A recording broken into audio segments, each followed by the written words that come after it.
Você vai viajar agora no pensamento e nas ideias de Júlio Emílio Braz. Ele mesmo diz que tinha tudo para dar errado. É negro, pobre, gordo, se acha feio e usa óculos. No entanto, Júlio, além de ser super bem-humorado, é um fenômeno editorial, como você pode conferir nesta reportagem.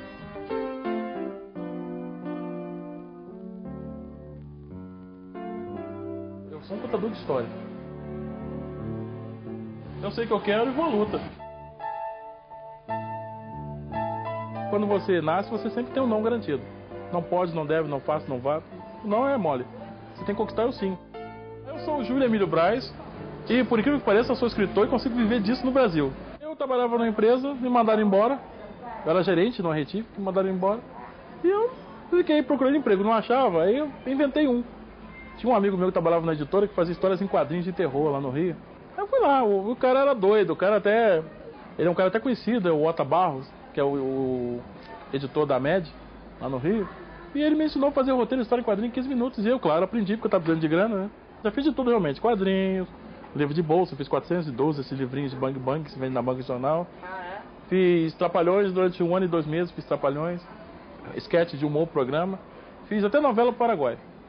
E atualmente eu tenho 77 desses livrinhos. Esse aqui tem a ver com a minha vida. Logo que eu fui para o Rio, eu passei de 8 a 9 anos morando numa favela, né? E muitas das experiências que estão nesse livro são de colegas meus e até algumas vivências minhas mesmo. O viver na favela, né?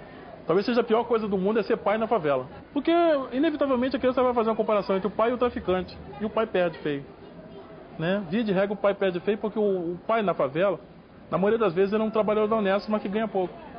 E o filho, ao mesmo tempo, vê o traficante subindo todo emperequetado, cheio de joia, carro do ano, tem antena parabólica em casa. Isso aqui fala de drogas, né? Mas fala do crack. Eu achei que seria interessante você falar do crack, apesar de ser uma droga muito usada, basicamente em São Paulo, mas uma droga terrível porque é uma droga de dependência absoluta. Então achei que seria legal, mas sem moralismo, sabe? Eu odeio escrever um livro falando que, tipo aquele discurso que todo pai usa com o filho: droga faz mal, meu filho, não usa, porque isso não ajuda em nada e até incentiva o garoto a usar. Eu acho mais interessante informação.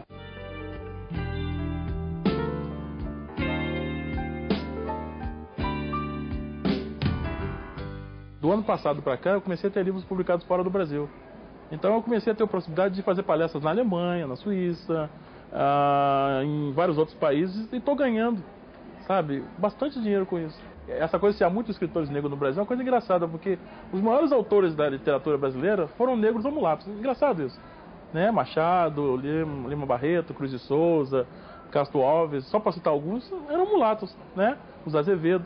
Mas não há poucos autores negros no Brasil. Literatura infantil juvenil, 4, 5 talvez. Esse preconceito todo quanto é lado. Aliás, o preconceito é horrível porque todo mundo tem. Ver um escritor negro é como ver, por exemplo, um médico negro especializado em traumatortopedia, que tem no Rio. Ou um negro especialista em física quântica, que também tem no Rio. Ou um geógrafo mundialmente conhecido, que também tem na Bahia. São pessoas assim, pô, esse cara tá no lugar errado. Sabe aquela coisa de olhar pra você e achar que você não está no lugar certo? Isso acontece com frequência. Já cansei de ir em lugares para fazer palestra, e quando as pessoas, esse aqui é a moça da editora chega, esse aqui é o autor. Aí as pessoas te dão um close assim, de cima a baixo, assim como, será que ele vai ser capaz de fazer essa palestra? Aí eu adoro esse negócio. Aí eu viro bicho, né? Pego a pessoa, dobro em 2, boto no bolso e mata a pau, né? Aí a coisa mais engraçada é depois, porque aí as pessoas ficam: o senhor está satisfeito? Quer uma aguinha? Quer uma Coca-Cola? Quer um cafezinho? E eu quero tudo, porque já que ele está afim de pagar o mico, eu deixo ele pagar o mico inteiro. A selva inteira ele pode pagar. As coisas fáceis até me incomodam, eu gosto das coisas difíceis mesmo, são mais permanentes.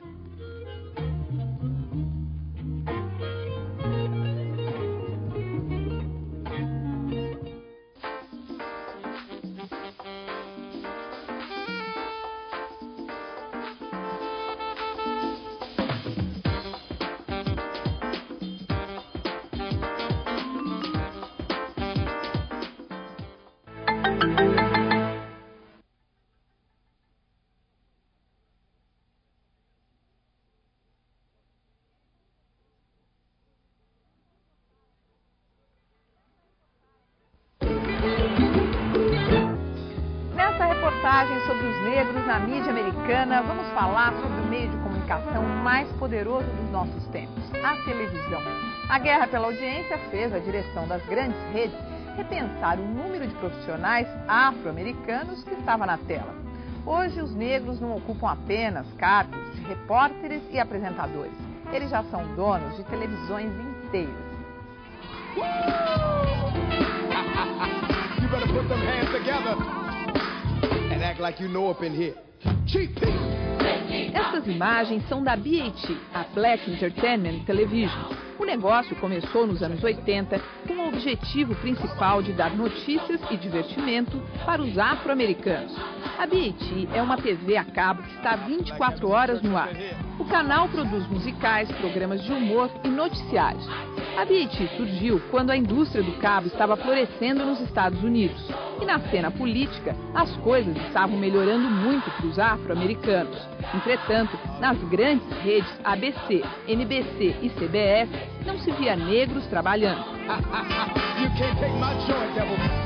I think overall now there are more opportunities. I think you look at the entertainment mega stars, and a lot of them are African Americans, or you look at athletes. As I said, programming is beginning to get a little bit more diverse. But I still think we face the same issues. Even if you have the program, how does that depict the population? You know, does it really address the issues that are important? So it's an ongoing struggle, but it is. We are making progress. O grupo só vem progredindo. Hoje, além dos canais a cabo, eles produzem filmes, editam várias publicações e têm até restaurantes próprios. I know early on it was hard to convince advertisers that they needed to appeal to this market.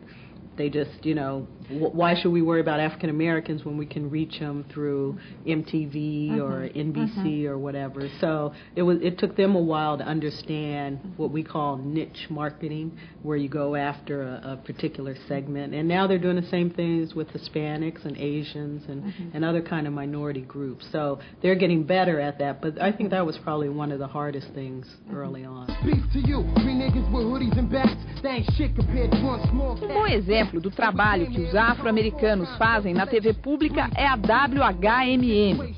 A TV, que também tem uma rádio, é operada pela Universidade de Howard de Washington. É a única TV que possui afro-americanos como administradores de uma empresa pública de radiodifusão nos Estados Unidos.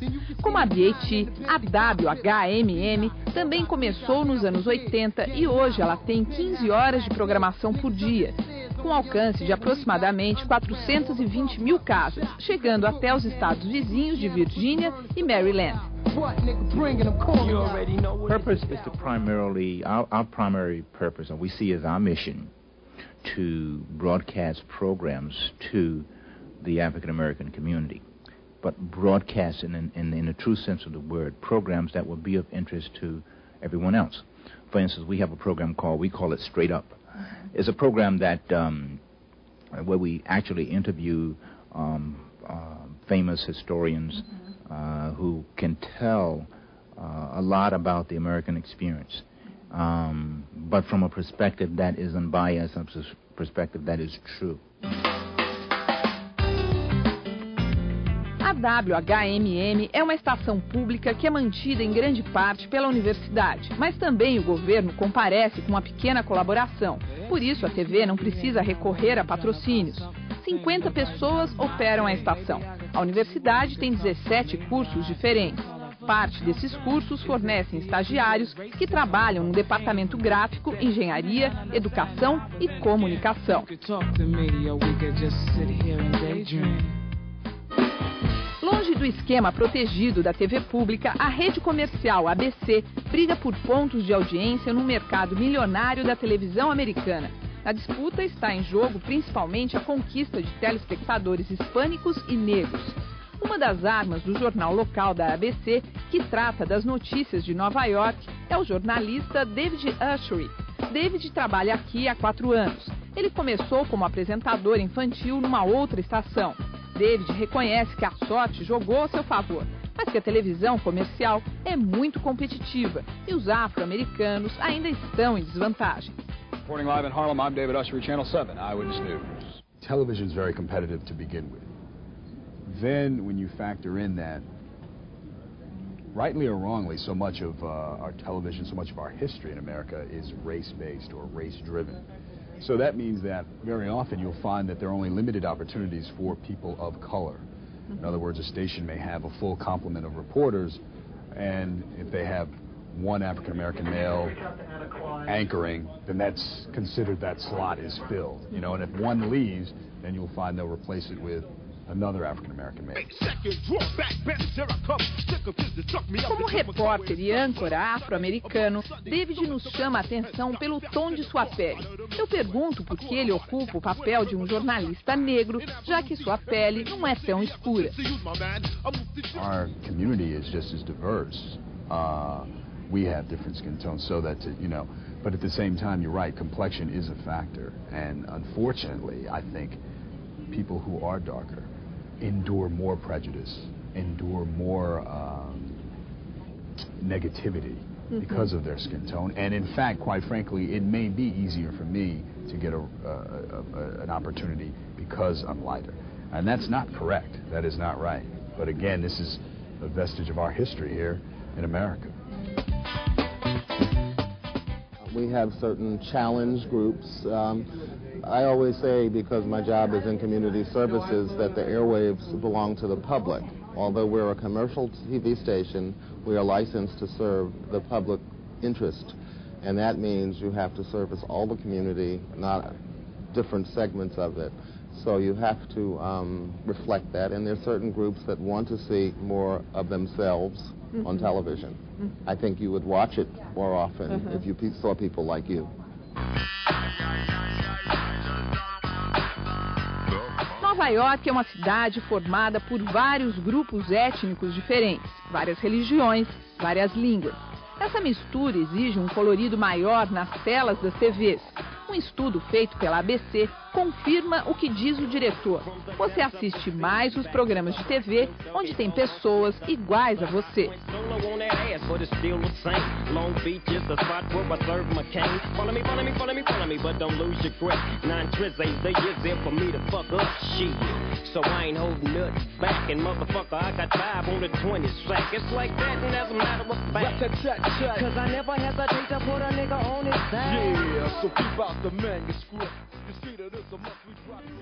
Seu rosto na tela da televisão tornou-se uma marca da CNN. Bernard Shaw, jornalista negro com mais de 26 anos de profissão, abriu as portas do estúdio da rede americana em Washington para uma conversa sobre mídia, flores e o jornalismo que o mundo inteiro assiste.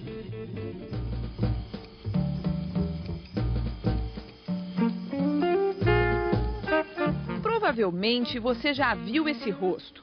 Quem não se lembra da cobertura da Guerra do Golfo?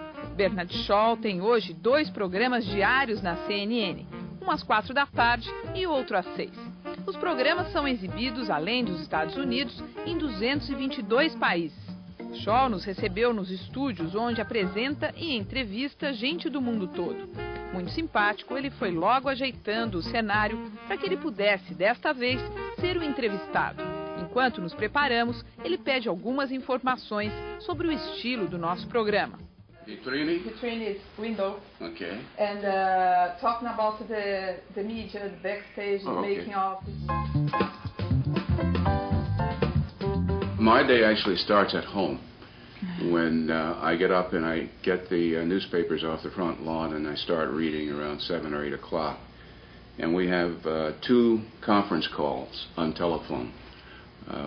The staff of Inside Politics, we discuss what possible political stories we have that day. We discuss whom we might interview.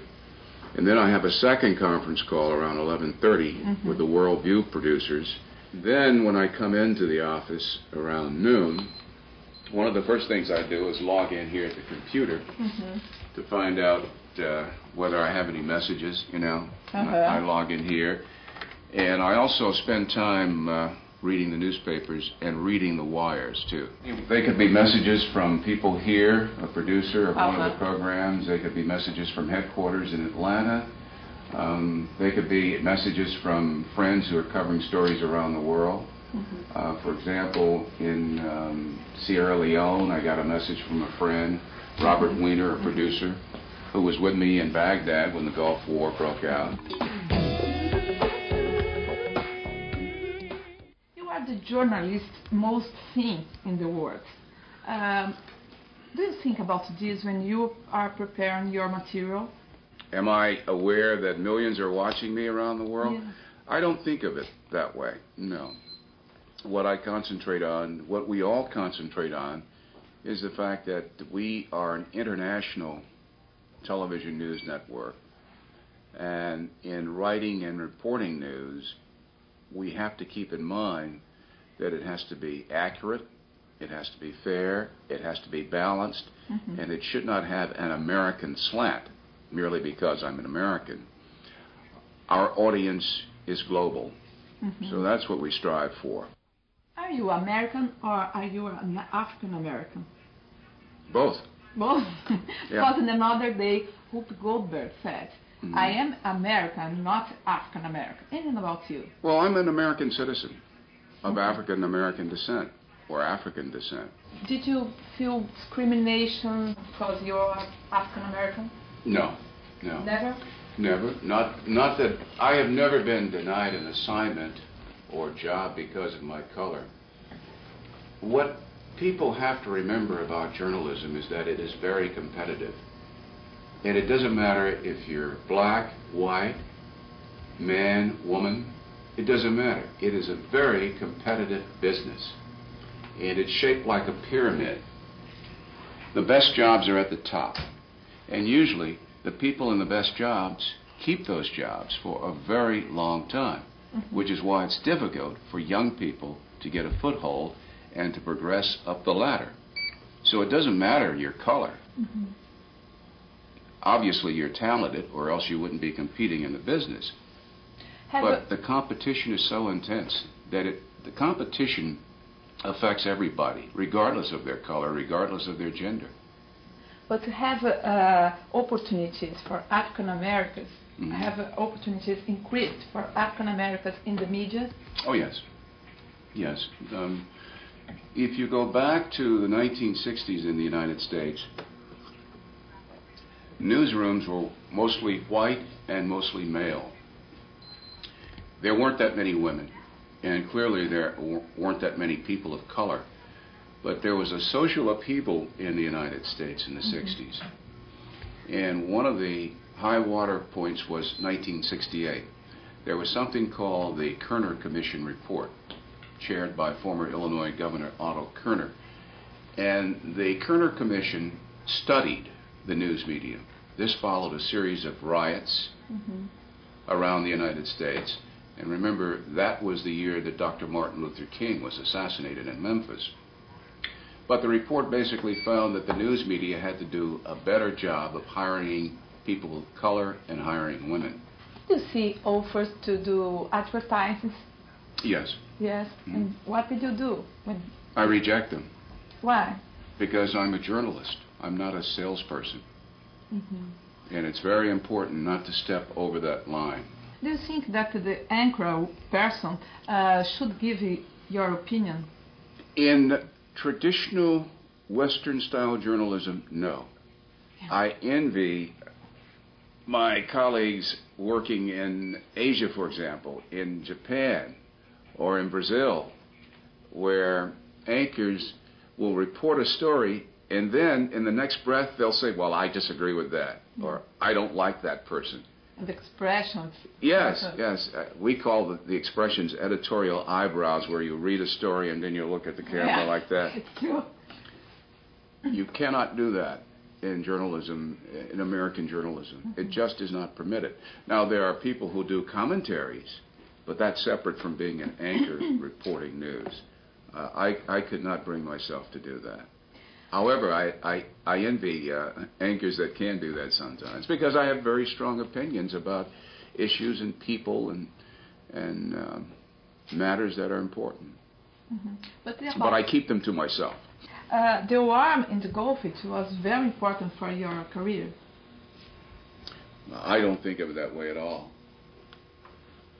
But there was a lot of acclaim and criticism directed at me and my colleagues Pete Arnett and John Holloman, but I don't think that my coverage of the Gulf War boosted my career or made my career. I've been a journalist for, 26 years or so. In this moment, Bernard, do you think that the media talk too much about scandals and gossip? Yes. Yes. Why? What's happened? Well, I think it's partly a fixation for ratings. And if you have high ratings, you're making more money advertising, commercials, what have you. And I think to some extent, we in journalism have allowed our standards to slip somewhat. We've allowed what tabloid newspapers do to influence us. It's a constant battle. Any profession has to protect its standards at all times. My interest is worldwide. My interest is not parochial. I've traveled around the world. I covered Latin America for ABC News for 3 years. I've been to Brazil several times. I think Bahia is the cultural womb of Brazil. There's so much culture there. Artists, musicians. Brazil is a country so rich in resources, and I always think that Brazil's best resource is our people. The Brazilian people are very, very dynamic. It is a country with incalculable potential. The best way to see Brazil is to routinely travel back and concentrate on one area. You know, don't make the mistake of trying to go to 5 Brazilian cities in 2 weeks. It's impossible.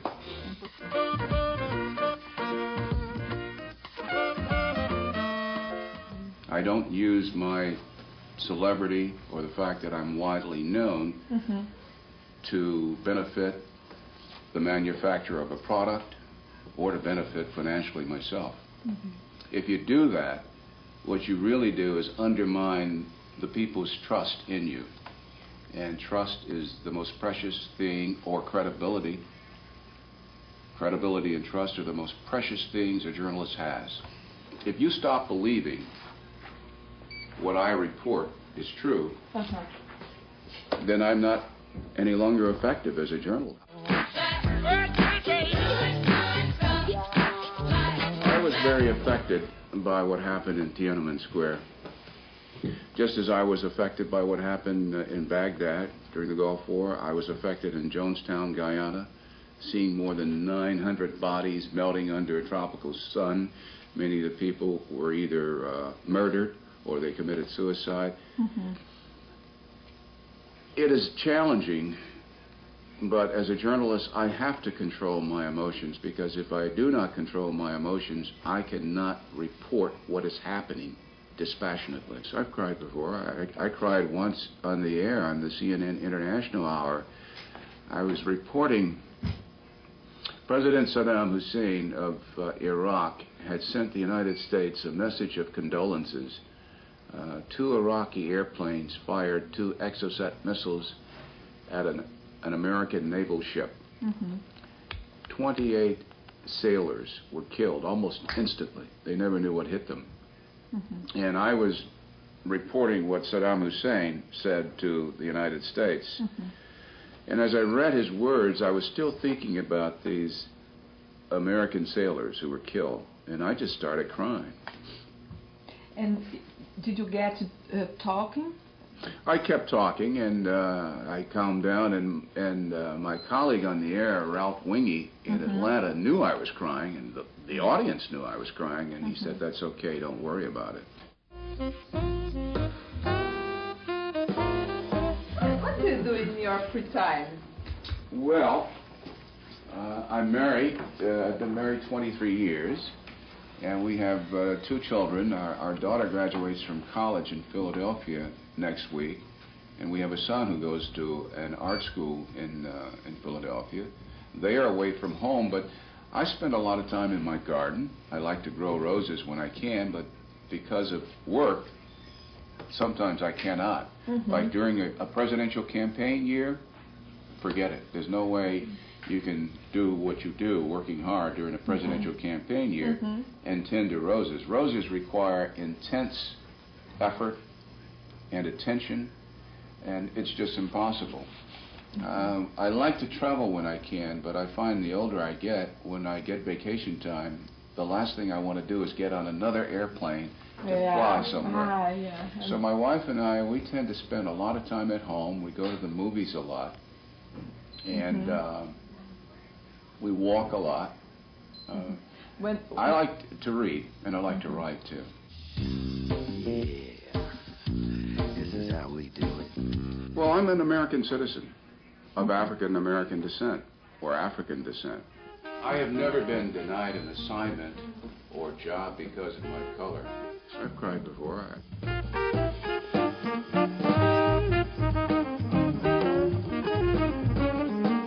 Yes.